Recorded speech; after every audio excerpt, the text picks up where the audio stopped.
¿Qué tal? Bienvenidos, bienvenidas a este nuevo a fondo, a este formato análisis que estestamos proponiendo aquí en Mega Noticias para hablar de diversos temas que remuevan de alguna manera las conciencias o el pensamiento, o al menos generen cierto nivel de debate entre las personas que están del otro lado de la pantalla. Hoy vamos a hablar de un tema que seguramente a todos les ha afectado o les está afectando en este momento, a quienes están yendo a su baño y le jalan y no hay agua, o quieren ir al baño y no hay agua, a los que quieren lavar los platos y pues simplemente salga aire de sus grifos, o a las personas que saben que de alguna u otra manera el futuro hídrico y por ende el futuro en general de la laguna pues puede que esté en riesgo si no se toman medidas drásticas a partir de ayer, sobre todo en materia industrial, aunque también doméstica, mucho más en materia industrial.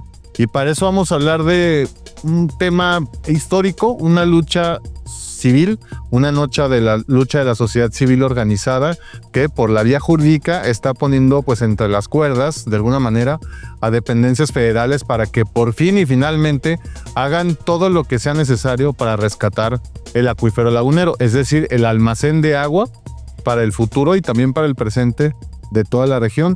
Nos acompaña aquí a mi izquierda, también ideológica, Miguel Valdés, de Encuentro Ciudadano Lagunero. Gracias por estar aquí, Miguel. Con gusto. Y a mi derecha pragmática, Luis Pedrosa, también el abogado, uno de los abogados responsables de todo este trabajo que está logrando pues marcar precedentes a nivel nacional en materia de lucha pues por el medio ambiente, ¿no? Entonces, primero te quiero preguntar aquí a ti, Luis, porque la semana informaron sobre un acuerdo que más bien también viene de la orden de un juez para que Conagua, la Comisión Nacional del Agua, esté obligada a instalar medidores telemétricos en pozos de uso agrícola para pues, poder medir qué tan afectado está el acuífero, qué tanta agua se le está sacando, qué tanta agua le entra, etcétera. Entonces, primero, Luis, gracias por venir y bueno, ¿cuál fue la resolución legal de este tema? Gracias, Jorge, gracias por la invitación.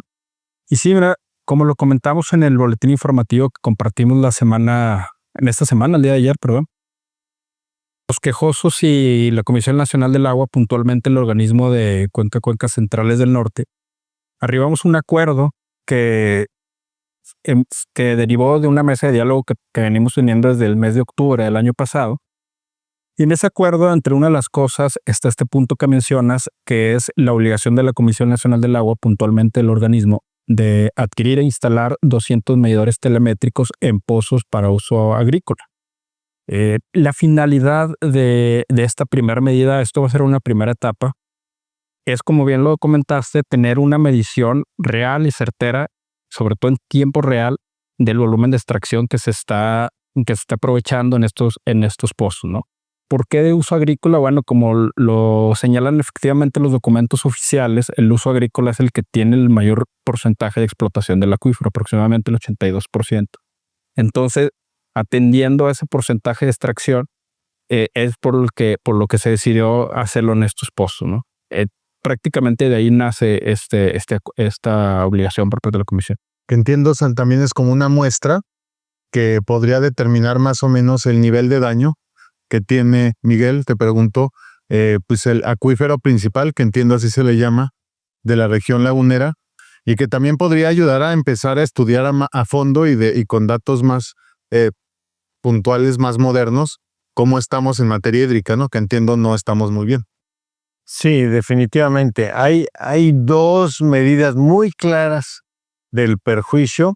Uno es que cada vez que se perfora un nuevo pozo, se tiene que perforar a mayor profundidad. Eso lo que va diciendo es pues, que se va acabando. Y hay otro indicador importante que es el nivel de daño de la gente que bebe agua con mucho arsénico, sobre todo en las orillas de las ciudades. Aunque ese arsénico últimamente ha estado ya el acuífero tan bajo que ya se va viniendo hacia acá también. Entonces, esos dos son signos de que hay que hacer algo definitivamente para resolverlo. No podemos seguir así. Si pensamos en el presente, pero si pensamos en el futuro, pues más todavía, ¿no? Y lo que mencionas es necesario conocer con mayor certeza qué es lo que realmente está pasando en el acuífero. Una de las cosas que a mí más me ha sorprendido es saber la antigüedad del agua. Hay agua que tiene 5 años y dice uno, bueno, pues con que llueva se recarga. No, pero si tiene 5 años, no es tan fácil que se recargue.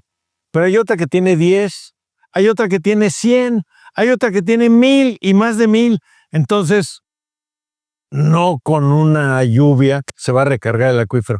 Entonces necesitamos saber eso con más certeza. Por eso es importante un estudio que está por emprenderse para conocer esos detalles. Sí, recuerdo que había datos, o hay datos, perdón, que en algún momento nos externaron, en el que pues en la laguna consumimos agua en algunos puntos que puede llegar a tener hasta 30,000 años, 5,000 años. Entonces, de alguna manera eso quiere decir, y no es agua fósil, ese entiendo tenés un concepto como equivocado, simplemente es agua que tiene muchos años caminando y recorriendo, y eso es lo que arrastra sedimentos que al final terminan adentro de nosotros haciéndonos daño, y por eso darle esta perspectiva del derecho humano al agua, y no esta idea propagandística que a lo mejor se ha manejado de manera gubernamental, sino verdaderamente luchar por ese derecho humano al agua y por recuperar ese líquido que hoy está contaminado y que escasea, ¿no? Claro que sí. Sí, precisamente, como bien comentaba Miguel, la finalidad de esta primera etapa de los 200 medidores, una es empezar a tener un sistema de medición más eficaz, pero también la ubicación de esos pozos lo va a determinar el Instituto de Geociencias, que igual ahorita comentamos del convenio, pero también va a tener como una segunda finalidad ir arrojando datos específicos sobre las zonas que el instituto considere deban de medirse para ir generando esa base de datos que va a ayudar a la elaboración de un programa de gestión del acuífero, ¿no? O sea, tiene esas dos finalidades, una medición efectiva, pero también ir generando una base de datos del comportamiento del agua subterránea. Que eso es, y me gustaría, Miguel, que también lo pudieras ilustrar a la gente, porque a veces, y nos llegaron comentarios, se están confundiendo. Una cosa es, por ejemplo, recientemente la presidenta vino a Hermejillo a anunciar obras hidráulicas en aquella zona de la laguna. No tiene nada que ver con este esfuerzo. Y quiero que, si le puedes explicar a la gente de qué consiste esta sentencia, este juicio de amparo, en el que se lograron cosas importantes, al menos en materia legal, falta que ya se cristalicen en cosas tangibles, pero explicarle un poquito a la gente en qué consiste ese amparo y cómo lo lograron. Sí, lo que se estaba buscando con el juicio y se consiguió en el amparo es que se cuidara el acuífero. Entonces, lo que dice el amparo es que el nivel del acuífero no disminuya, como un primer paso. Claro, eso no logra todo, pero ya es un primer paso. ¿Por qué? Porque sigue disminuyendo día con día, año con año. Entonces, que no disminuya.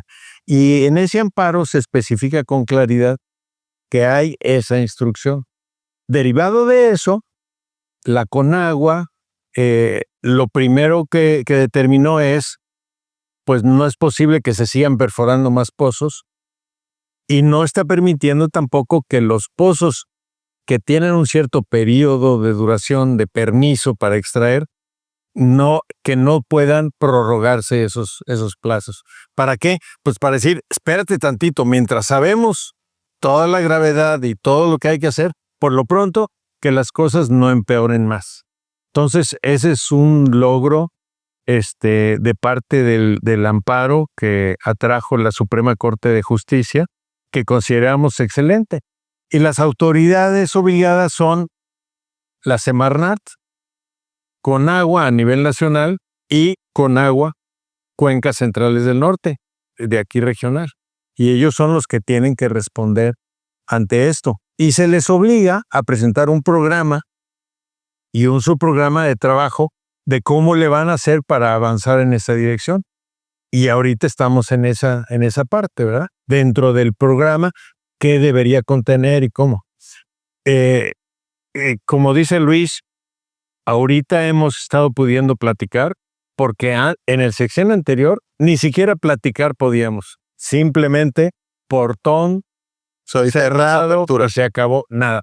Entonces ya se está pudiendo platicar y con esto que se está informando en el boletín de esta semana, ya hay un acuerdo conjunto entre nosotros los quejosos y la Conagua de avanzar hacia adelante, lo cual consideramos maravilloso. No creemos que ya se haya logrado todo, pero se van dando pasos sólidos en esa dirección. Bueno, es que también el director de Conagua, el pasado director de Conagua, Germán Martínez Santoyo, pues más bien era un constructor, un empresario constructor de tubos, que incluso hacía obra en el Valle de México.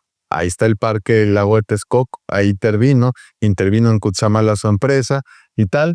Entonces, pues sí, no había tanta visión. Espero que con la actual administración haya un poco más visión con perspectiva ecológica, no perspectiva hidráulica, no perspectiva de ingenieros.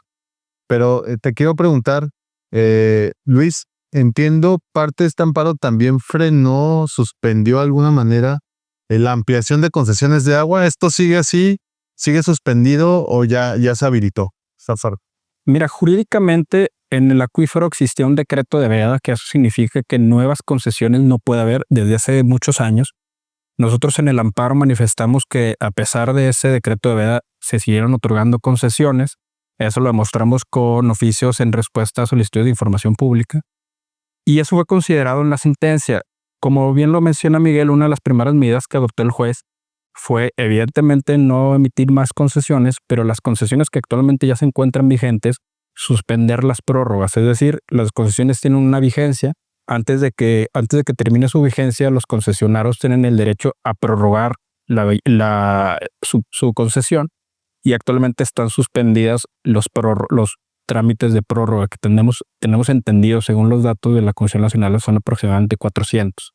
Entonces están suspendidas no por un capricho ni del juez, ni de los quejosos, ni de la autoridad, sino porque es necesario, también como bien comentó Miguel, de tener la disposición administrativa del agua hasta que sepamos la condición del acuífero, los daños que verdaderamente ha resentido el acuífero y la forma en la que lo vamos a gestionar de una mejor manera. Pero sí, efectivamente, actualmente están suspendidos el otorgamiento de prórrogas a las concesiones. O sea que en cristiano, entonces, si yo, Jorge, tengo una concesión de agua para uso agrícola, para mis vaquitas que tengo ahí en el patio, y se me va a vencer el día 30 de marzo, yo ya no puedo prorrogar esa fecha para seguir usando el agua, ¿no? Eso es...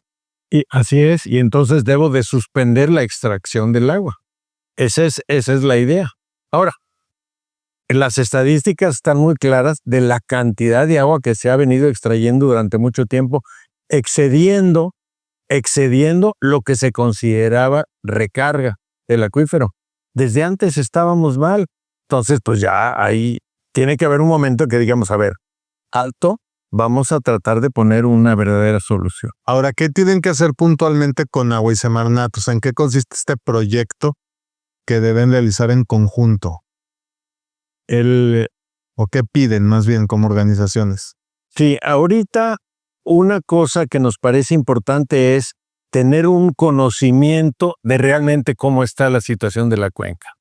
Y para eso es que se está hablando con la Universidad Nacional Autónoma de México para que hagan un estudio sobre esto y que con esa información entonces ya dice, ok, entonces hay que hacerle así, hay que hacerle así. Lo primero es saber, porque puede uno tomar decisiones, pero son temporales, son provisionales, porque no sabe uno con certeza. Entonces, con ese estudio vamos a tener los elementos para poder decidir, hay que hacerle así, hay que hacerle así. Entonces, yo creo que vamos por buen camino. Se le llamó en su momento un amparo histórico al tema, porque entiendo no había sucedido, ¿no? Que se diera una sentencia de esta manera en defensa de un recurso natural, ¿no? Porque resulta que siempre se ha alabado mucho en la comarca lagunera que se ha desarrollado gracias a la fuerza del campo, gracias a la industria, gracias al algodón y tal. Pero lo que no se menciona es que todo ese desarrollo o toda esa producción o sobreproducción, pues minó el suelo, ¿no? Y hoy estamos viendo que en sectores, por ejemplo, que están de moda, el sector viñedos, están perforando casi medio kilómetro para sacar agua, independientemente de agua saludable, que está agarrando agua de las presas, y en los últimos 2 años no ha llovido en la Cuenca Alta, entonces las presas no traen buenos niveles. O sea, el tema es grave, ¿no? Y entiendo que tú al principio no eras ni siquiera activista ambientalista, ¿no? Tú estabas en su tema legal, te llamó la atención por algo, ¿no, Luis? Sí, yo empecé a conocer el tema por las publicaciones que las organizaciones de la sociedad civil hacían en medios, por el trabajo de ustedes también, y tuve un conocimiento superficial. Por esa razón nos acercamos, Brenda, mi esposa y yo, con ellos. Ellos nos empezaron a informar cómo estaba la situación, gente que está muy documentada sobre el tema, y entendimos la magnitud y la gravedad del problema. Entonces, de ahí, pues que surgió la idea de generar esta estrategia legal con este amparo para buscar una solución. Y afortunadamente, bueno, pues se dio después de casi 6 años de estar litigando con resistencia judicial a nivel local, que tuvimos que llegar a la corte, pues tuvimos esta sentencia que la corte así la cataloga como histórica y trascendental, ¿no? Incluso en su propio portal se le ha dado difusión en las redes sociales de la corte. Se emitieron 7 jurisprudencias que son criterios, por llamarlo de una forma más sencilla, son criterios obligatorios para los tribunales de todo el país. Gente que quiera replicar este amparo en otra ciudad puede acudir a nuestra sentencia y a esas jurisprudencias para plantearlo conforme a la situación que estén viviendo. ¿Se ha replicado en otros lugares? Sabemos que se replicó en Guadalajara, está pendiente de sentencia. Nos enteramos porque al juez o en nuestro procedimiento se solicitó el expediente para que pudiera dictarse una sentencia ya. Entonces sabemos que se replicó con los mismos argumentos, con la misma narrativa que nosotros realizamos en el amparo, y está pendiente de sentencia que estamos seguros que va a ser en el mismo sentido. Más bien el juez está obligado a emitirla en el mismo sentido. Y porque este es un ejemplo, y yo insisto, de lucha civil pero organizada. Siempre es muy valioso manifestarse, siempre es muy valioso salir a las calles, exigir el cumplimiento de los derechos. Pero además cuando lo llevas ya a un tema jurídico, para que la autoridad verdaderamente esté obligada a hacerte caso y que aún así de pronto no hagan caso, ¿no? Ya ha habido 3 sanciones, si no me equivoco, administrativas, multas, pues, contra la exsecretaria de Medio Ambiente, María Luisa Albores, creo que era. Hoy es secretaria de otra cosa, no recuerdo de qué. También hubo sanción contra el mismo Germán Martínez, que ya lo mencionamos, y sanción contra Alicia Bárcena, que el sexenio pasado terminó como secretaria de Relaciones Exteriores.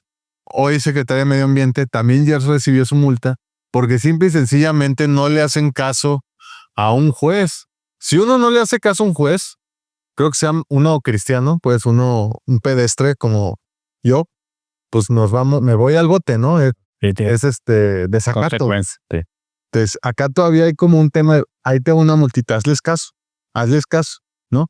Entonces, ¿por qué tanta resistencia, Miguel, en tu experiencia, de las dependencias, que su trabajo es ese? ¿Por qué tanta resistencia a hacer su trabajo? Bueno, aquí tenemos un problema. Ya hay un diálogo al menos, ¿no? Pero en este sexenio, en el anterior no hubo. Y pues yo lo entiendo de alguna manera porque el mismo Germán Martínez, pues inicialmente trabajó para las lecheras. Entonces, su mentalidad, yo no sé si además sus compromisos o no, era menospreciar el medio ambiente y simplemente producir. Ahora, es importante señalar que nosotros no estamos en contra de la producción. No estamos en contra de la producción. Qué bueno que haya una cuenca lechera, qué bueno que se produzca, pero no a costa del medio ambiente, no destruyendo los acuíferos. Entonces, tenía la administración pasada una tendencia a menospreciar esto, el medio ambiente, y hacerle caso más bien a los negocios. Y pues con eso no estaban dispuestos a nada.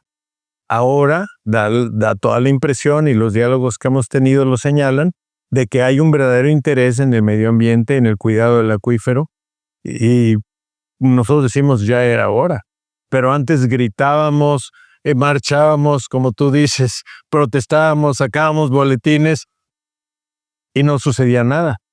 Pero ya, mediante una cosa legal, la cosa es diferente. No, y al final sin agua, pues no hay cuenca lechera, ¿no? Yo recuerdo que nos daban los datos, son alrededor de 550,000 vacas las que viven con nosotros Para darnos una idea, pues es la población de Lerdo y Gómez Palacio juntas, si no es que un poquito más. Se riegan, entiendo, 150,000 hectáreas de forrajes, que es un gran porcentaje del territorio de la ciudad de Torreón, por ejemplo. Y uno se da cuenta cuando llega a Torreón por aire, ¿no? Que está totalmente geométrico. Parece que alguien llegaron aquí a intervenir. Se ven unos hexágonos impresionantes, que es todo eso, es el alimento de las vacas que necesita agua. Entiendo, también ya hay una tecnificación de riego y tal, pero con esto de la telemetría, de esta obligatoriedad que va a tener con agua, ¿hasta cuándo en teoría tiene con agua para hacerlo, para instalarlo?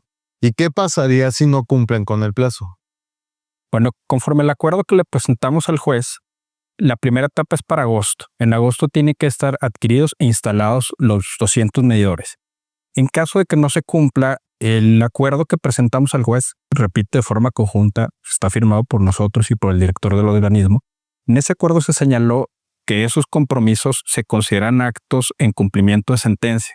Entonces, el juez jurídicamente debería sancionar a la Comisión Nacional del Agua en los mismos términos que ha sancionado previamente las autoridades, multa o iniciando el incidente en ejecución de sentencia. Ahora, es importante considerar que ya hay un antecedente, como tú lo señalas, de incumplimiento, que dejan estas sanciones, estas multas que se interpusieron. En caso de que haya una reiteración en los incumplimientos, o sea, que vuelvan a incumplir, si ya te han multado, se inicia el incidente en ejecución, que en términos muy sencillos es un procedimiento en el que puede culminar con la destitución y la consignación ante un juez penal de la autoridad que no ha cumplido. Eso se podría ser la consecuencia, iniciar también un incidente en ejecución si no se cumple con este compromiso. Y bueno, y lo he hablado con gente, sobre todo gente que, por ejemplo, que no ha comprado casa. Tú dices, pues un crédito hipotecario te lo dan a 25, 30 años, normalmente si tienes 30 años, 35 años, ¿no? Por ejemplo, Agua Saludable para la Laguna está pensado para garantizar el abasto a mediano plazo, no para siempre, ¿no? Las obras hidráulicas que están haciendo en Durango, también un poquito más para allá, fuera de la laguna, también están pensadas a mediano plazo. No estamos pensando que el agua del acuífero en realidad no se debe tocar, ¿no? El agua del acuífero mantiene una estabilidad ambiental en donde estés. Y no estamos pensando, para las personas que están pensando hacer vida en la laguna, que están por firmar unas escrituras, una hipoteca a 30 años, pues si no se hace nada, a lo mejor antes de esos 30 años te vas a tener que ir de aquí, porque no va a haber agua, ¿no? Y eso resalta la importancia en la lucha civil y también la resistencia civil, pues por rescatar el acuífero, el almacén que era muy abundante y que en 100 años nos lo acabamos, Miguel. Sí, definitivamente. O sea, en el momento en el que se comenzó a ver de que había un buen negocio, entonces dijeron, aumentemos y luego volvamos a aumentar. Y no solo aquí, sino que también se fueron hasta Cuatro Ciénegas y se fueron hasta... Entonces, hay que tener un límite. Es decir, ¿cuál es el límite? El límite es en el que no perjudiquemos. Está bien hacer negocio. Eso hay que impulsarlo en todo mundo. Pero siempre y cuando no haya perjuicios. Que no haya personas que estén sufriendo o el medio ambiente que esté sufriendo. Qué bueno que haya negocios. Ojalá que siga habiendo y que no deje de haber, pero con el límite de no perjudicar. En una ocasión se financió el poner, el instrumentar mecánicamente para poder regar con menos agua. Y lo que hicieron en esta ocasión fue ampliar las tierras de cultivo. No puede ser, o sea, se te está dando un financiamiento para resolver el problema del agua y tú todavía la sigues usando. O sea, es de plano inconsciencia, por no decir algo peyorativo, ¿verdad? Sí, bueno, que ese es un riesgo siempre. No vamos a tecnificar el riego de tal manera que podamos regar 300,000 hectáreas, no 150,000 hectáreas. Tú dices de una lógica equivocada que entiendo ideológicamente no debería ser compatible con lo que promueve el actual gobierno federal. Pero bueno, finalmente, y gracias por venir ambos, ¿qué sigue? O sea, más allá de este acuerdo que llevan con Conagua, que es muy importante, ¿Cómo han, por ejemplo, cómo han sentido la recepción de la gente sobre este tema? La gente de a pie, a lo mejor la gente que no está en las organizaciones que integran, ¿cómo han sentido la respuesta de la gente? ¿Si están entendiendo, dimensionando el nivel del problema o no? ¿Cómo lo has percibido, Luis? Mira, yo veo dos polos muy opuestos. Veo gente que lo entiende, a lo mejor no con la profundidad que de los datos y la gravedad del asunto, pero que lo entiende. Y veo gente también que no dimensiona, y creo que es la mayoría, la dimensiona el problema en el que nos encontramos. Uno, la gravedad del problema, y dos, el beneficio que tenemos de esta sentencia, que lo hemos comentado en algunos medios de comunicación. Es importante señalar que esta sentencia es de todos y para todos. Nos beneficia a todos los laguneros. Tiene una trascendencia también a nivel nacional por lo que comentábamos de los precedentes, pero yo creo que es muy importante que la gente conozca el problema, empezarle a dar difusión y que conozca que esta es una vía sólida para solucionarlos. Tenemos la oportunidad, como bien señalas, histórica, de poder exigir que se cumplan todas las omisiones que ya la Suprema Corte le dijo a las autoridades han incurrido. Entonces creo que nos falta hacer un ejercicio de difusión. Nosotros agradecemos a los medios de comunicación estos espacios porque nos permiten informarle a la gente y bueno, generar un poco más de conciencia del problema y la solución que tenemos, ¿no? Creo que nos hace falta trabajo todavía de difundir este logro que tenemos para todos los laguneros. Y Miguel, de tu parte, con un poco más tiempo que Luis en el tema ambiental, ¿cómo notas más despierta la gente antes que hoy o más molesta? Digo, esta semana apenas hubo quejas de colonias de Torreón que tienen un año sin agua, un año con pipas, y no les hacen caso, ¿no? El establo nunca se queda sin agua. Es ahí donde está lo importante. Entonces, ¿cuál es tu como reflexión de esta lucha al respecto para ir cerrando? Sí, definitivamente. Cuando nosotros empezamos nuestra lucha, había gente que incluso se atrevía a negar que hubiera problema. Ahorita ya es difícil encontrar a alguien que lo niegue el problema. Pero aún así, hay quien simpatiza y quien no. Pero yo creo que la mayor parte de la gente va tomando conciencia y más tomando en cuenta cómo se puso el verano pasado el agua aquí en la región. Y este verano no sabemos cómo se vaya a poner. Yo creo que también va a estar difícil y el nivel de las presas está bajo. Entonces yo creo que puede haber problemas y eso a fuerzas despierta la conciencia, aunque no sea por una gran reflexión, pero sí por un sufrimiento en las casas. Es decir, tenemos que resolver esto, no puede seguir las cosas como están. Sí, no, y no puede ser, y con esto nos vamos despidiendo.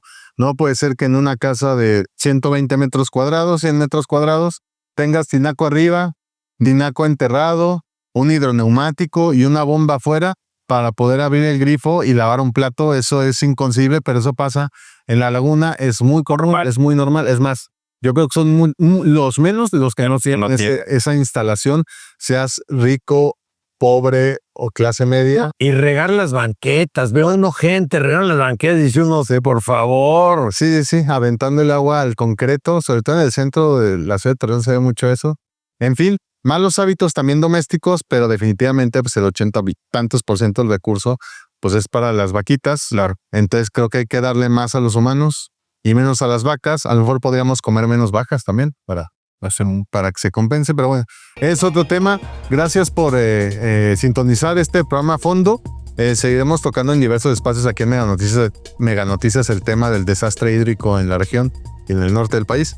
Pero por lo pronto hasta aquí llegamos. Gracias, Luis. Gracias a ti, Jorge. Acompañarnos, Miguel también.